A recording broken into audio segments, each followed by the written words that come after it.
Ladies and gentlemen, welcome to the Stonington Cemetery for a memorial service in honor of Midshipman Thomas Barratt Powers of the Royal Navy, who was killed in action off the shores of Stonington in late July 1814 and was buried with full military honors soon afterwards in this cemetery with the Reverend Ira Hart, chaplain, 30th Regiment, officiating. My name is Rob Simmons. I'm a retired U.S. Army colonel with service in Vietnam and a member of the James W. Harvey Post of the American Legion here in Stonington. It is my honor to be your Master of Ceremonies at this memorial service here today. All who can, please stand for the posting of the colors. Color Guard, post the colors. Where the colors are, sir.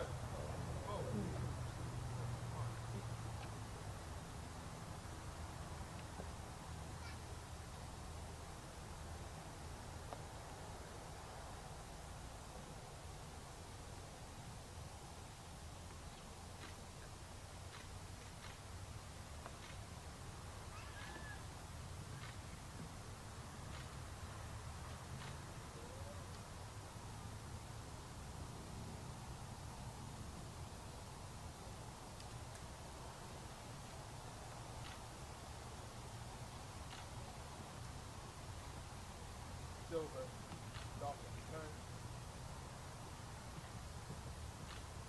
Forward. March.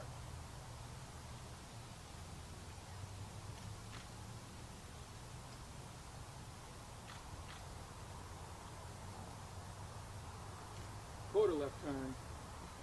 March.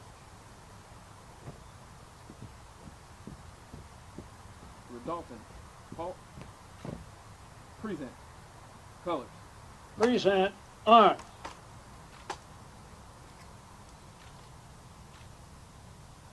Order arms. From the shoulder. Shoulder. Colors. Ready, cut. Parade, rest.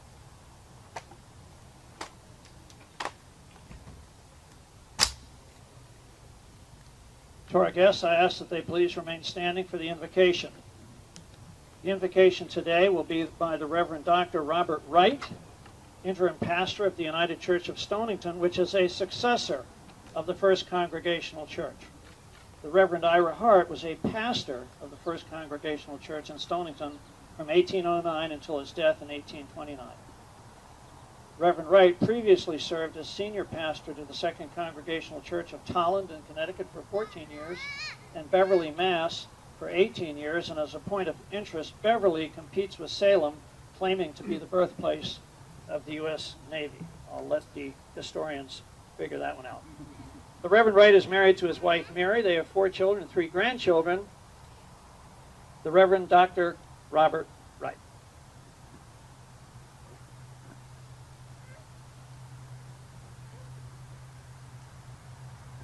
It's an honor to be here. As you know, days before the Battle of Stonington ensued, and the borough came under siege of the fleet of the Royal Navy under command of Captain Paget, the life of Midshipman Thomas Barratt Powers was taken by act of someone on the crew of an unnamed American privateer's vessel. Then entrusted to the care of the Stonington militia, the young midshipman's body was buried on this hallowed ground before us, under the direction of the 30th militia chaplain and pastor of the Congregational Church, Reverend Ira Hart. As this somber occasion is commemorated today, it is my honor to stand where my forebear, Reverend Hart, solemnly stood, and to offer words of prayer that by God's grace may sound an echo of his entreaties back then. Brethren in faith, let us be joined in heart and prayer. We beseech the Almighty God to look with favor upon us as we mark the commending to thee with all humility the pure and chaste soul of Thomas Barratt Powers. As upward fled his spirit unbounded free, so also do our prayers of peace ascend to thee, Almighty God. As we do here acknowledge that the tide of life ebbs for every man, without regard to place of birth, rank, or stature on earth, let heaven be the final port of call for Midshipman Powers as for us as well. So, Almighty Master and Captain of our souls, remembering how our Lord, thy Son, quieted the storms at sea himself, may the impending storms of these days and all the warfares now occurring and those to follow by sea or land, may they all be brought low to peace, as thy holy will would have it be. May we all know and abide as thy children, O gracious God, in peaceable kingdoms of radiance and glory, now and forevermore. Amen. Amen.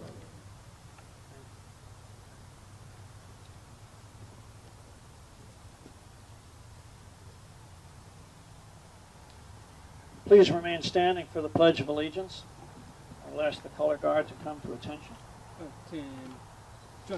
The Pledge of Allegiance will be led by Seaman First Class Andrew W. Perry, senior member of the James W. Harvey Post 58 of the American Legion. A World War II veteran, Seaman First Class Perry has placed memorial wreaths and British flags at the grave of Midshipman Powers for almost 70 years. Seaman First Class Perry, please lead us in the pledge. I pledge allegiance to the flag of the United States of America and to the republic for which it stands, one nation, under God, indivisible, with liberty and justice for all. Thank you, Mr. Perry. You can all be seated. Color guard, parade, rest. We will now hear three memorial messages. The first will be historical information by Meredith Brown of Stonington. The second will be from the U.S. Navy by Captain Latty, commander of the U.S. submarine base, Groton, New London.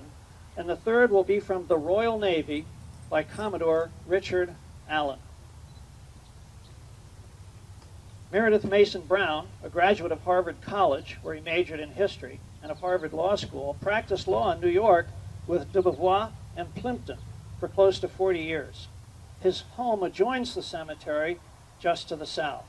He's written many books and articles on American history and is director and past president of the Stonington Historical Society. Mr. Brown.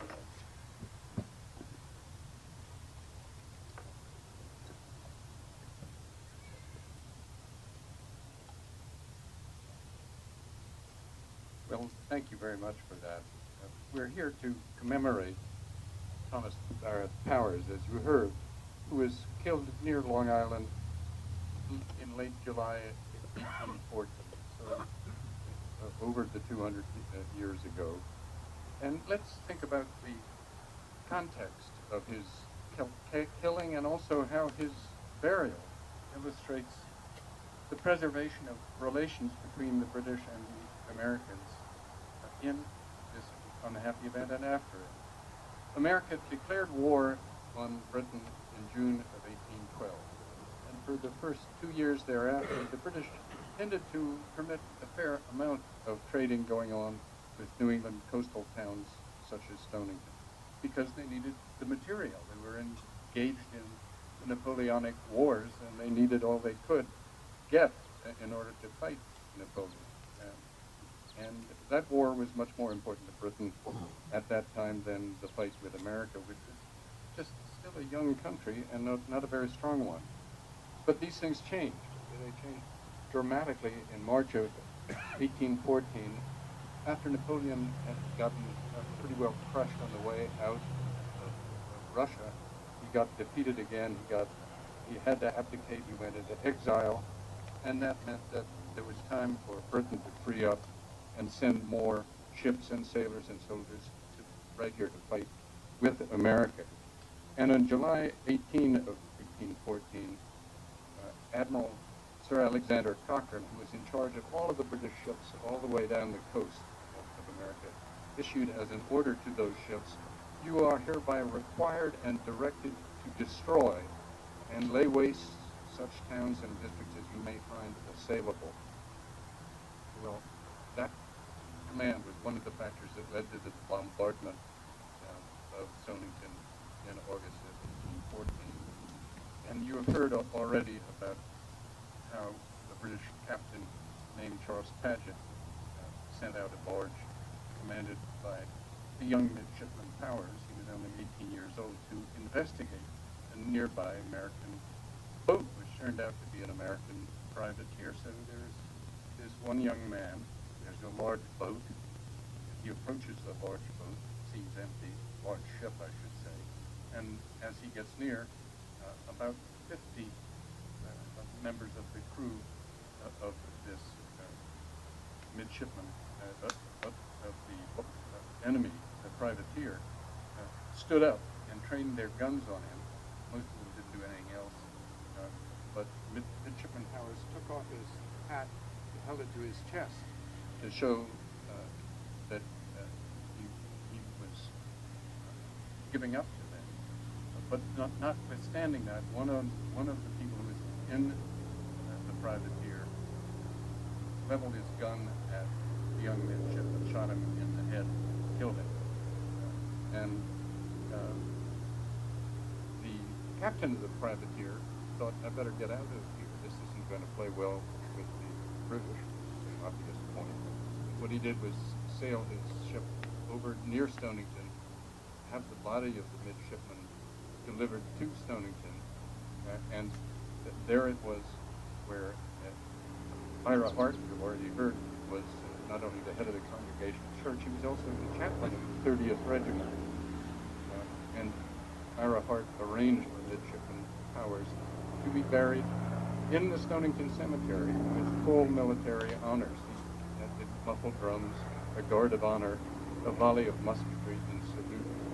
And the Stonington officials immediately got in touch with Captain Paget, described the events and saying Stonington themselves had nothing to do with the killing.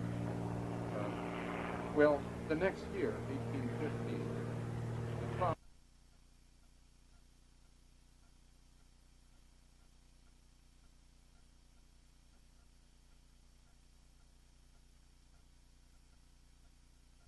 sat down and commiserated with him.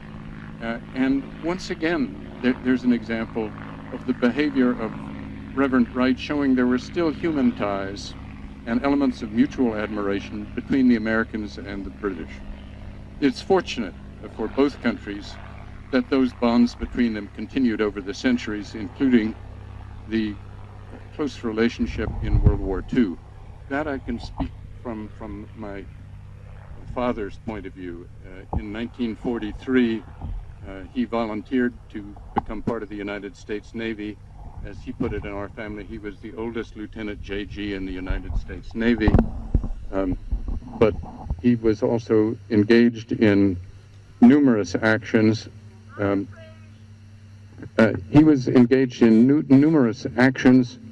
For example, Sicily and D-Day, and he was vividly aware of the importance of fighting alongside the British, and I think the British were vividly aware of the importance of fighting alongside the Americans. Now,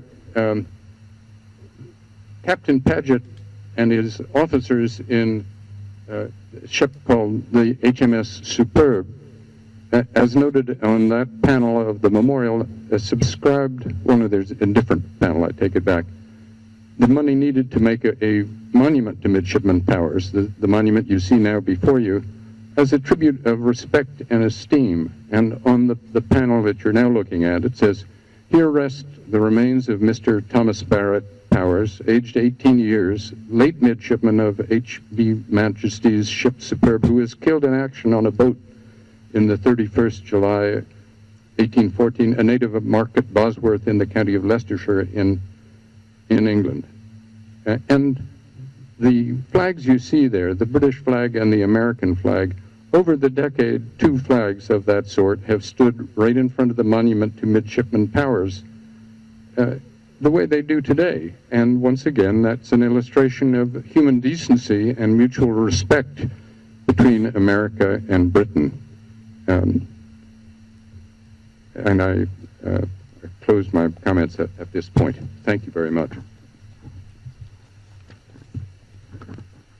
Thank you, Mr. Brown. Our next speaker is Captain Latty, who became the 50th commanding officer of the Naval Submarine Base New London in May of 2013. Located on 680 acres, the base serves as home to 70 tenant commands and 15 nuclear submarines. Captain Latty is past commander of the USS Nebraska and interim commander of the USS Memphis. He is a graduate of the U.S. Naval Academy, the Naval Postgraduate School, and the Naval War College. He is married to Lisa Latty, his wife. Captain Latty.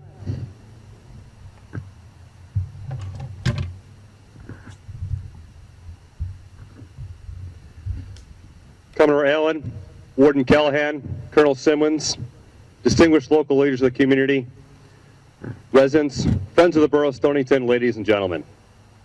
I'm honored to be with you this afternoon as we gather together to commemorate and respect the service of a young Royal Navy midshipman, Thomas Barratt Powers, who made the ultimate sacrifice in the weeks leading up to the Battle of Stonington 200 years ago. As we all stood during the Naval Submarine School Silver Dolphin Color Guards presentation of both our Stars and Stripes and the Union Jack, it struck me, our standing, that respect is really the key to why we are here today. Respect was a driving force behind the battle of the War of 1812. Respect was at the heart of the actions of the citizens of Stonington 200 years ago, and respect is what we personify here today. Today, tens of thousands of immigrants and naturalized citizens are serving in the United States military or as members of our military family. They are on the front lines and on posts and assignments around the globe. But there was a time when naturalized citizens serving in our Navy and our Merchant Marine were not respected or recognized as true people of our United States. As the 1800s dawned, Great Britain's Royal Navy was the most powerful navy in the world. They boasted a 1,000-ship navy with some 600 ships underway at any time. The Royal Navy dwarfed the fledgling United States Navy. Our Navy consisted of 20 men of war, 7 of which were laid up for repair, and 2 were probably beyond repair. With their power, the British focused on the fight against Napoleon. They engaged in that fight from fronts in the Mediterranean and Caribbean to the coasts and blockaded ports of France. But to man their many ships, with the 140,000 or so sailors required, the Royal Navy, who competed in wartime with merchant shipping and privateers with a small pool of experienced sailors, turned to what was called impressment. Britain did not recognize the right of a British subject to relinquish his status as a British subject, immigrate, and transfer his national allegiance as a naturalized citizen to any country. Thus, while the United States recognized British-born sailors on American ships as Americans, Britain did not. It was estimated that there were 11,000 naturalized sailors on United States ships in 1805. The Royal Navy went after them by intercepting and searching U.S. merchant ships and even U.S. Navy ships for naturalized U.S. sailors of British origin. If they found any, they would impress them, forcing them into service as British sailors. Impressment was appalling to Americans and spurred a nationwide feeling of resentment toward the British. In June 1807, a British frigate, HMS Leopard, attacked the American 36-gun frigate USS Chesapeake, demanding to search for what they called British deserters. When Chesapeake refused to allow British sailors to board, Leopard fired on Chesapeake, wounding or killing many of its crew members. Chesapeake surrendered, and the Royal Navy forced Chesapeake sailors into servitude. The news rippled through the U.S., sparking anger. However, President Thomas Jefferson decided against declaring war in Britain. Then James Madison, another founding father, was elected president in 1808. Madison tried for 4 years to negotiate to avoid war. But with discontent growing, Madison asked Congress to declare war on the British on June 1st, 1812. The House of Representatives passed the declaration on June 4th, and the Senate followed it on June 17th. That war would come to be known as the War of 1812. Support for the war and feelings of enmity for the British were not popular sentiments in towns and cities in New England, but nevertheless, staunch Yankee character recognized those age-old tenets about respect. To get respect, you must be willing to give respect as well as be able to earn it. The citizens of southeastern Connecticut and Stonington exemplified those beliefs in July and August 200 years ago. As Mr. Brown so ably recounted, young Midshipman Powers, bravely serving his country, found his crew and himself greatly outnumbered and outgunned in July 1814. And in respect for those superior forces and in acknowledgement of surrender, he removed his cap only to be shot dead by a privateer. With Midshipman Powers' so apparently unwarranted loss of life, the people of Stonington and Reverend Hart were willing to take a stand. They recognized that even in this period of war and armed conflict, an affront had been made. The full military honors and reverent burial that Midshipman Powers received was conveyed to his former captain and crew, and true to the ethos as professional men in arms, they understood and appreciated the respect given. Unfortunately, not all Royal Navy was privy to Stonington's venerable acts, as townspeople would learn less than 2 weeks later. On August 9th, 1814, a flotilla of British warships under the command of the famous Captain Thomas Hardy, who had been Admiral Horatio Nelson's flag captain during Nelson's great naval victories, blockaded the port and relayed to Stonington's residents their intention to destroy the town. Little did Captain Hardy and the crews aboard Her Majesty's ships Pactolus, Dispatch, Terror, Remillies, Soph, and Nimrod know of Stonington's readiness and willingness to earn the respect as well as give it. For 4 days, brave Stonington residents and 2 large cannons, now displayed at Cannon Square, exchanged fire with the British naval forces. British shot tore through village homes, and British incendiary shells set structures ablaze, but Stonington defenders gave as good as they received. The brig Dispatch, about a quarter-mile offshore, received the brunt of the fire from Stonington and was significantly damaged. The frigate Pactolus was forced to evasively maneuver and patrol, getting stuck in shallow water off Sandy Point. And the largest of the warships, the 74-gun Remillies, remained 2 miles offshore to keep out of range of Stonington's cannons. On the morning of August 13th, the British ships had enough damage, loss of life, and wounded personnel that they sailed off into Fisher's Island Sound in what might be interpreted as a retreat. For Stonington, while about half of the 120 structures in the borough were hit, only about 15 sustained serious damage. None were destroyed. And only 1 defender would die, and that would be several weeks later from complications of wounds received during the battle. Respect had indeed been earned. We also have tremendous respect now between our great nations, the United States and the United Kingdom. I can think of no closer ally to the United States than the United Kingdom. We have stood shoulder to shoulder in many conflicts throughout the years. This afternoon, as we remember young Royal Navy Midshipman Thomas Barratt Powers and his untimely and unwarranted death, we must also remember the lessons so plainly taught to us by the War of 1812, the actions of the citizens of Stonington 200 years ago. To get respect, you must be willing to give respect as well as be able to earn it. Irish-born English novelist and Anglican clergyman Lawrence Sterne so eloquently penned the sentiment some 40 years before that war when he wrote, "Respect for ourselves guides our morals, and respect for others guides our manners. Let each of us strive to live up to that counsel today, just as so many before us endeavored to do so many years ago." Thank you very much.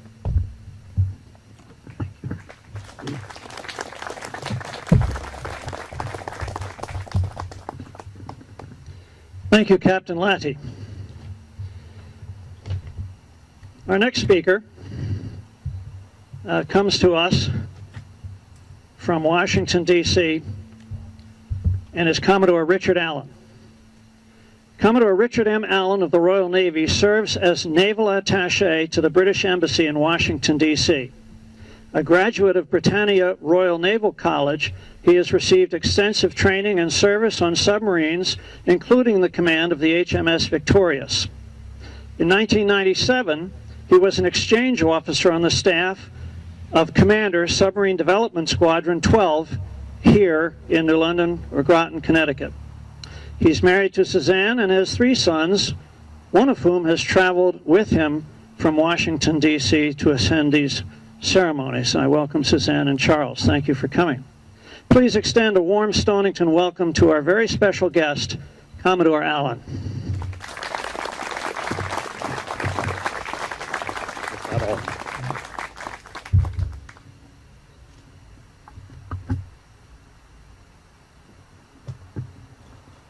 I feel as if I'm in a slight minority here today. Thanks for that, Cole.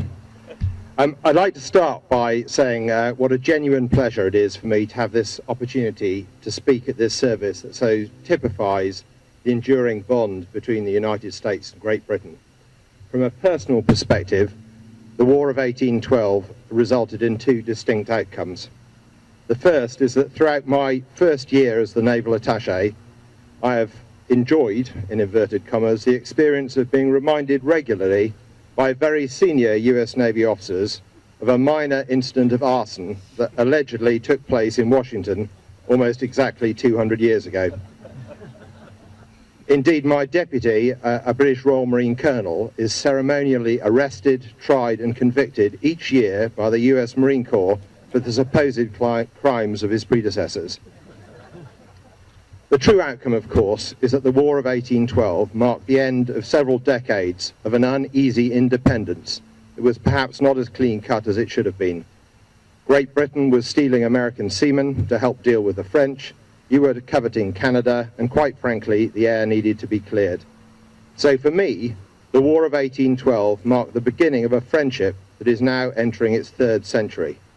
A friendship with foundations sunk deep in the bedrock of history, rather than the shifting sands of passing common interests. A friendship that has, at its core, shared values, shared history, and shared sacrifice. The respect and dignity with which Midshipman Thomas Powers was treated by the community of Stonington was perhaps an indicator of the enduring willingness of our countrymen to act with honour and to stand shoulder to shoulder through adversity, a trait that is as prevalent today as it was 200 years ago. By way of a recent example, it was my privilege in February this year to have been present at the award of the British Distinguished Flying Cross to Captain Brian Jordan, US Marine Corps, in recognition of his bravery in Afghanistan on the 21st of June 2012, when he and his helicopter crew, critically low on fuel, chose to land physically in the middle of a firefight to rescue two injured British soldiers who otherwise would not have survived their injuries. More broadly, today there are Royal Navy pilots flying missions from US aircraft carriers, US Coast Guard helicopters operating from British ships in the Caribbean in the fight against drugs. We share the intellectual and resource costs of much research and development. We have exchanged personnel in almost every part of each other's armed forces, exchanges that enrich the perspectives of both countries. And perhaps the most telling example of mutual trust is at the first Trident missile firing from the common missile compartment that will form the core of the next generation of strategic deterrent submarines for both the US and the UK will be fired first from a British submarine. Trust indeed. So as we honour the late Midshipman Powers, and I would suggest also the humanity displayed by the community of Stonington in 1814, perhaps we are also recognising the birth of a deep and trusting friendship between two countries, one that bonds us together politically, militarily, and in our core values of decency, trust and honour, and one that I expect to endure for another 2 centuries. Thank you.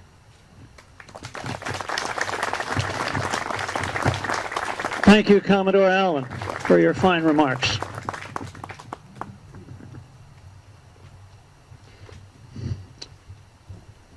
The next event will be the presentation of a memorial wreath. I will ask the color guard to come to attention.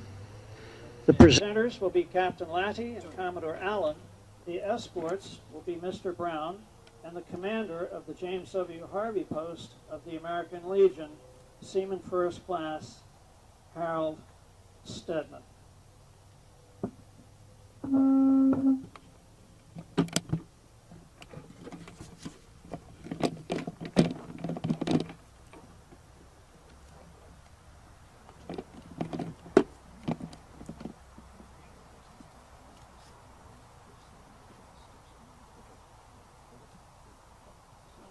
Gentlemen, please place the wreath.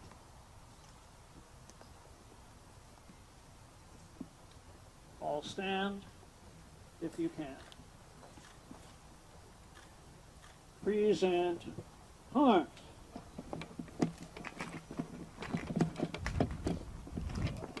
Order arms. Thank you, gentlemen. Thank you. Thank you, gentlemen.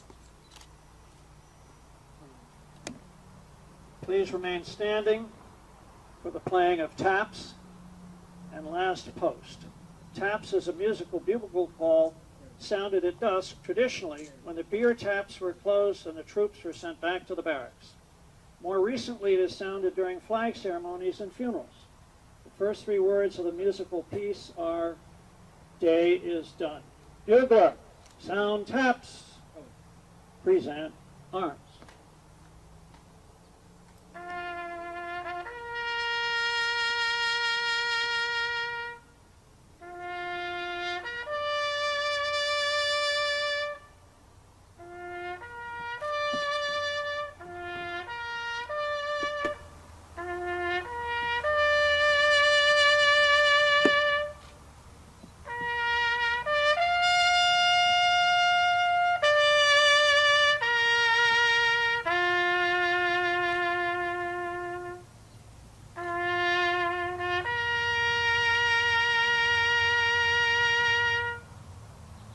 Order arms.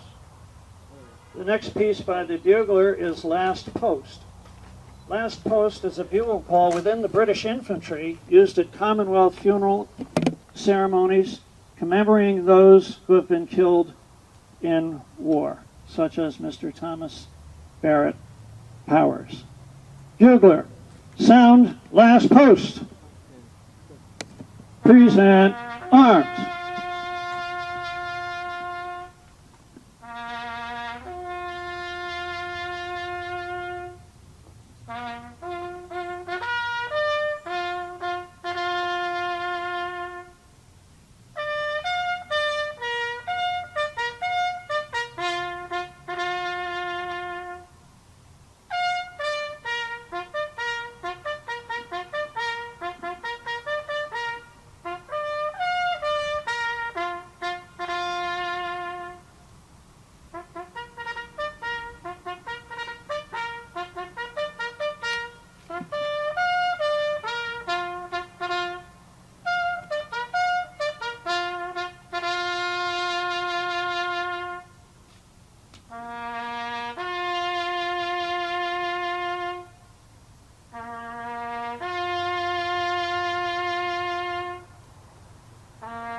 Order arms. Color guard, parade rest. Ladies and gentlemen, you can be seated. The benediction will be from Chaplain Price,